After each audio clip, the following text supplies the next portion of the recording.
I'm Kyle Eidelman. I'm a pastor at Southeast Christian Church in Louisville, Kentucky. I'm also an author.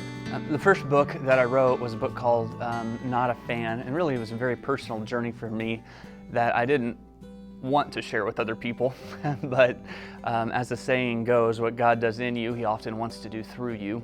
And that was true for Not a Fan. But the end of me is kind of a follow-up to Not a Fan in many ways, because it takes a fresh look at some of the familiar teachings of Christ, and it turns some things upside down for us. Maybe some things that we thought we understood, it allows us to look at it through a fresh lens. For example, Jesus says that the first will be last and the last will be first. Well, that's not really how we think of it. We think, the first are first and the last are last. Jesus says if you humble yourself, that you'll be exalted.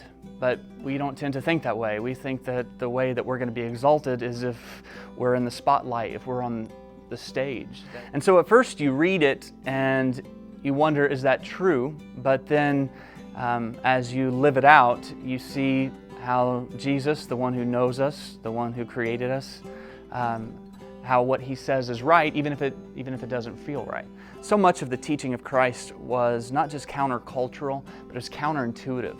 Just this idea that we find life by giving of ourselves. What we discover in the end of me is that that's where we find life, at the end of ourselves. But Jesus says that we will find our lives when we lose our lives, that at the end of ourselves is where we find real life in Him.